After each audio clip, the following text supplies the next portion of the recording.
మధురార్చన భక్తి టీవీ ప్రేక్షకులకు నమస్కారం.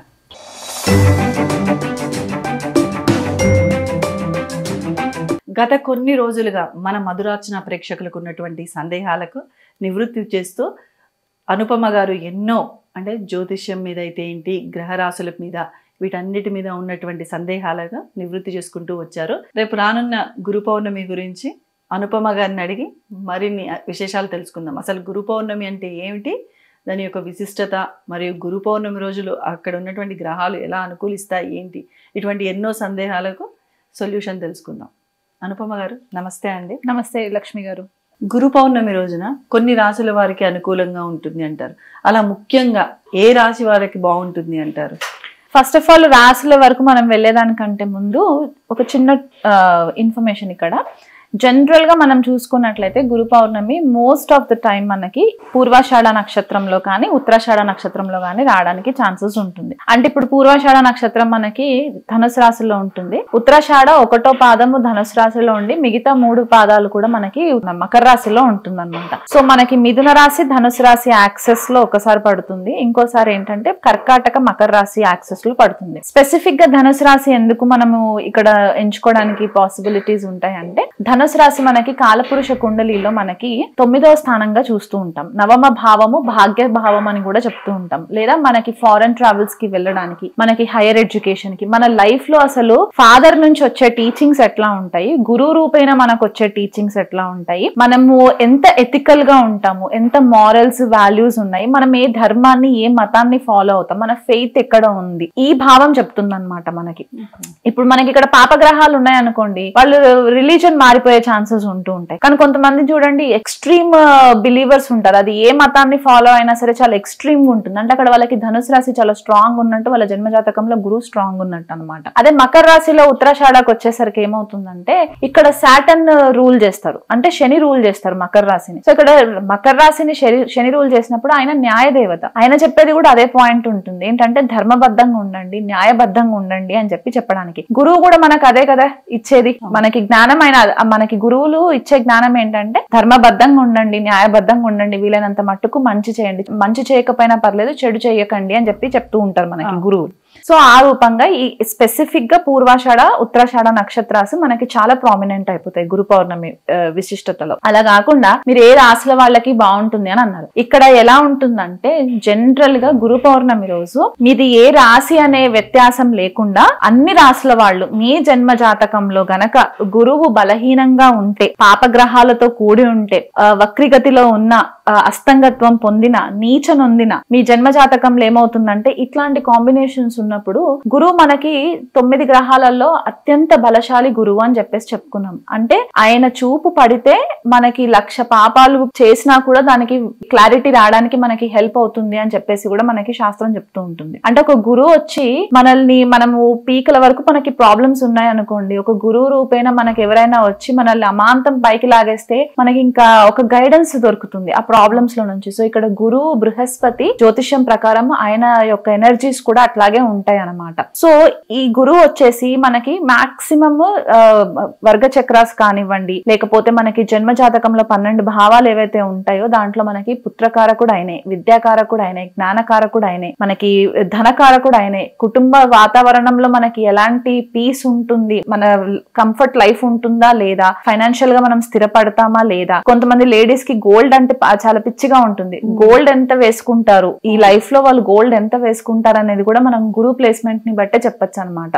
సో ఇలాంటివన్నీ అంటే లేడీస్ హారోస్కోప్స్ లో గురువు అంటే హస్బెండ్ తో కంపారిజన్ చేస్తూ ఉంటారు. సో ఆ పర్టికులర్ పర్సన్ కి గురువు జన్మ జాతకంలో చాలా మంచి పొజిషన్స్ లో ఉంటే ఆ లేడీ యొక్క హస్బెండ్ చాలా మంచి గురు రూపంగా ఆవిడికి మంచి గైడెన్స్ గా ఒక ప్రొటెక్టివ్ పర్సన్ లాగా ఉండడానికి హెల్ప్ అవుతుంది. సో ఇంత విశిష్టత ఉన్న గురువు కొద్దిపాటిగా జన్మ జాతకంలో కనుక పాడవుతే, ఆయనకు రావాల్సినంత ఎనర్జీ లేకపోతే మన లైఫ్ అంతా కూడా కొద్దిగా స్కాటర్ అయిపోతుంది అనమాట. సో ఏ రాశుల వాళ్ళకి అనేది వ్యత్యాసం లేకుండా ప్రతి ఒక్కరు కూడా గురు పౌర్ణమి రోజు టైం తీసుకొని మీకు దగ్గరలో ఉన్న గురువుకి సంబంధించి ఆలయాలు, అంటే దత్తాత్రేయ స్వామి అయితే దత్తాత్రేయ స్వామి, మీరు ఒకవేళ శివుడిని బిలీవ్ చేస్తే కనుక శివుడినే ఆది గురువు, ఆయనని మించిన గురువులు అయితే లేరు, ఆయననే ఆది గురువు కాబట్టి ఆయన టెంపుల్ కి విజిట్ చేయొచ్చు. కొంతమంది స్పెసిఫిక్ గా అమ్మవారి ఉపాసకులు ఉంటారు, అమ్మవారిని గురువుగా భావించే వాళ్ళు కూడా ఉంటారు. ఆ అమ్మవారి రూపేణ ఏ టెంపుల్ కైనా విజిట్ అవ్వండి. ఆ రోజు టెంపుల్ కి విజిట్ అయ్యి మీ లైఫ్ లో ఎవరెవరు మీకు ఏ స్టేజ్ లో గురువులు మీకు తారసపడి ఉంటే, అది మీ మదర్ ఫస్ట్, ఎందుకంటే మనకి మదర్ ఫస్ట్ గురువు అని చెప్తూ ఉంటాం. మదర్ ఫాదర్ బ్లెస్సింగ్స్ తీసుకోండి. నెక్స్ట్ మీ టీచర్స్, ఇంకా మీకు స్కూల్లో టీచర్స్ ఎవరైనా కనెక్టెడ్ ఉంటే వాళ్ళకి గ్రాటిట్యూడ్ చెప్పండి. తర్వాత మీకు ఇంకా మీ స్పిరిచువల్ జర్నీలో కానివ్వండి, లేకపోతే మీ లైఫ్ ఎలా అయితే ప్రోగ్రెస్ అవుతుందో, మీకు ఎవరైనా మెంటర్ గా ఉన్న వాళ్ళైనా సరే వాళ్ళకి మీరు గ్రాటిట్యూడ్ చెప్పి వాళ్ళ బ్లెస్సింగ్స్ తీసుకున్నట్లయితే చాలా మంచి రిజల్ట్స్ ఉండడానికి పాసిబిలిటీస్ ఉంటాయి. సో స్పెసిఫిక్ గా రాశి బేస్ గా కాకుండా ఇలా ఎవరైనా సరే వెళ్ళడానికి వీలుంటుంది అనమాట. అసలు గురువులు ఎన్ని రకాలు ఏంటి, కొన్ని రకాలు ఉంటాయి అనేసి అంటారు కదా, మరి వాటి గురించి ఏమైనా? గురువులు మనకి జనరల్ గా శాస్త్రం చెప్పింది ఏంటంటే మనకి 8 రకాల గురువులు ఉంటారండి. ఆ 8 రకాల గురువులు ఒక్కొక్క స్టేజ్ లో ఒక్కొక్క గురువుగా మనకి కనిపిస్తూ ఉంటారు అనమాట.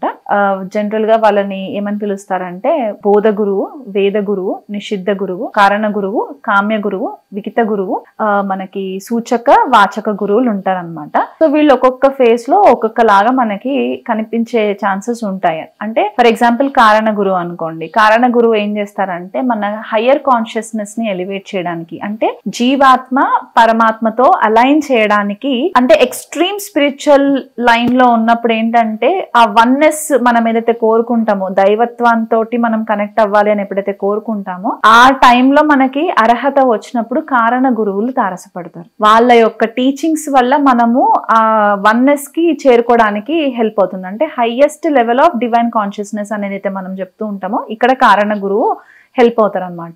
అదే వేద గురువు అనుకోండి, వేదాలని మనకి గురుకులంలో కానివ్వండి, ఇప్పుడు కొన్నిసార్లు వేద స్క్రిప్చర్స్ కూడా ఈ మధ్య మనకి నార్మల్ గా ఆన్లైన్ లో కూడా నేర్పిస్తూ ఉన్నారు కాబట్టి వాళ్ళు ఎవరైతే మనకి వేదం నేర్పించే వాళ్ళు ఉంటారో వేద గురువు కిందికి వస్తూ ఉంటారు. అదే మనకి బోధ గురువు అనుకోండి, స్కూల్ లెవెల్లో మనకి ఎవరైతే టీచర్స్ బోధిస్తూ ఉంటారో మంచి మాటలు, అలా 8 టైప్స్ ఆఫ్ గురువుస్ కి 8 డిఫరెంట్ సిగ్నిఫికేషన్స్ ఉంటాయి అన్నమాట.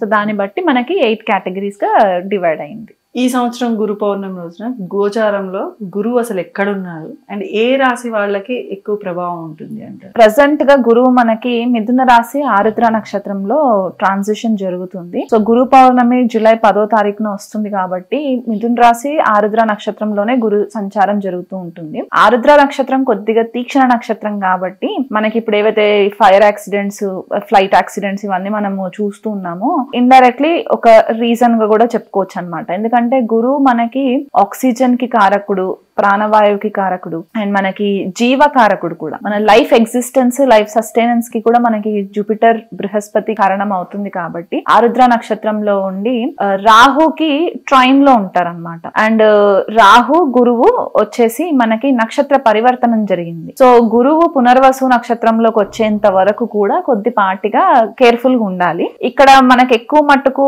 ఎఫెక్ట్స్ కొంచెము పీడింపబడినట్టు గురు డైరెక్షన్ గనక మనకి లేకపోతే లైఫ్ అంతా కూడా కొద్దిగా స్కాటర్ అయినట్టు అనిపిస్తూ ఉంటుంది. అంటే ఒక లైట్ ఉండదు అనమాట లైఫ్ లో. సో అలా ఎక్కువ మట్టుకు ఇప్పుడు ఫేస్ చేసే వాళ్ళు ఎవరు అంటే కర్కాటక, వృశ్చిక, మీన రాశి వాళ్ళు అని చెప్పుకోవచ్చు. ఎందువల్ల అంటే కర్కాటక రాశి వాళ్ళకి గోచారంలో గురువు 12వ స్థానంలో సంచారం జరగడము, కొద్దిపాటిగా ఫైనాన్షియల్ లాసెస్ జరగడము, లేకపోతే అంటే ఫైనాన్షియల్ లాసెస్ ఇక్కడ వీళ్ళకి కొద్దిపాటిగా ఎట్లా ఉంటదంటే ఏదైనా శుభకార్యాలకి డబ్బు ఖర్చు పెట్టడము, పెళ్లిళ్ళు లేకపోతే ఇంకేదైనా వేరే ఫంక్షన్స్ కి డబ్బులు ఖర్చు పెట్టడం, తీర్థయాత్రల పైన డబ్బులు ఖర్చు పెట్టడం, ఇలాంటివి జరిగే పాసిబిలిటీస్ ఉంటాయి. లేకపోతే ఏదన్నా దీర్ఘకాలికంగా హెల్త్ ఇబ్బంది పెట్టే పరిస్థితులు ఉంటే హాస్పిటలైజేషన్ కి కొద్దిగా డబ్బులు, కొన్నిసార్లు ఆశ్రమాలకి డొనేషన్స్ ఇవ్వడము, ఇలాంటివి జరిగే ఛాన్సెస్ ఉంటాయి. వృశ్చిక రాశి వాళ్ళకి ఏంటంటే అష్టమ స్థానంలో గురు సంచారం జరుగుతుంది కాబట్టి అష్టమ స్థానంలో జనరల్ గా ఏ గ్రహ సంచారం అయినా సరే అంత పాజిటివ్ రిజల్ట్స్ ఇవ్వదు. సో ఇక్కడ వీళ్ళకి కొద్దిపాటిగా ఇబ్బందికరంగానే ఉండే పరిస్థితి అని చెప్పుకోవచ్చు. అండ్ మనకి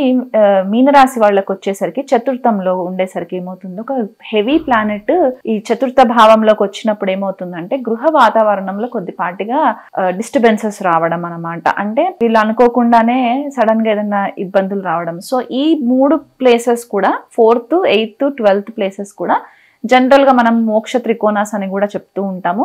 ఇప్పుడు ఇదంతా ఇంపాక్ట్ జలతత్వ రాశులకు అవుతుంది కాబట్టి వీళ్ళకి గురు బ్లెస్సింగ్స్ రావాలి అనుకుంటే గనక గురు పౌర్ణమి రోజు వీళ్ళు స్పెసిఫిక్ గా ఏదైనా గురుక్షేత్రంకి వెళ్ళి అక్కడ వీళ్ళు అభిషేకం చేయించుకుంటే బాగుంటుంది. ఎందుకంటే అభిషేకం మనము జలంతో చేస్తాం కాబట్టి జలతత్వ రాశులకి అభిషేకం చేయించినప్పుడు ఏమవుతుందంటే వాళ్ళలో ఉన్న వాటర్ కంటెంట్, వాటర్ ఎలిమెంట్ ఏదైతే బాడీలో ఉంటుందో అది కొద్దిగా ఈజ్ అవుట్ అవుతుంది అనమాట. ఎందుకంటే జలతత్వ రాశుల వాళ్ళకి 90% కూడా వాటర్ ఎలిమెంట్ ఎక్కువ స్ట్రాంగ్ గా ఉంటుంది. సో దానివల్ల వీళ్ళు హైలీ ఇమోషన్ ఉంటూ ఉంటారు అనమాట. ఏదన్నా ఇబ్బంది రాగానే ఆదరా అయిపోతూ ఉంటారు. కాబట్టి ఈ గురు బ్లెస్సింగ్స్ కోసం అని చెప్పి వీళ్ళు అభిషేకాలు చేయించుకున్నట్లయితే వీళ్ళకి మంచి రిజల్ట్స్ వస్తాయి. మెయిన్ గా వీళ్ళకి ఎక్కువ 12 రాశుల్లో చూసుకుంటే వీళ్ళు మెయిన్ గా చేయించుకోవడం మంచిది. మిగతా వాళ్ళకి నేను పై విధంగా ఎలాగైతే చెప్పానో గురు అస్తంగత్వం ఉన్న, జన్మ జాతకంలో వక్రి అయి ఉన్న, లేకపోతే పాపగ్రహాలతో కూడిన రాహుతో కానీ, శనితో కానీ, కేతుతో కానీ కూడి ఉన్న వీళ్ళు కొద్దిపాటిగా ఆ రోజు గురు పౌర్ణమి రోజు వీళ్ళు పూజలు చేయించుకొని అర్చన చేయించుకున్నా కూడా సరిపోతుంది. ఆ రోజు ప్రత్యేకమైన పూజలు కానీ,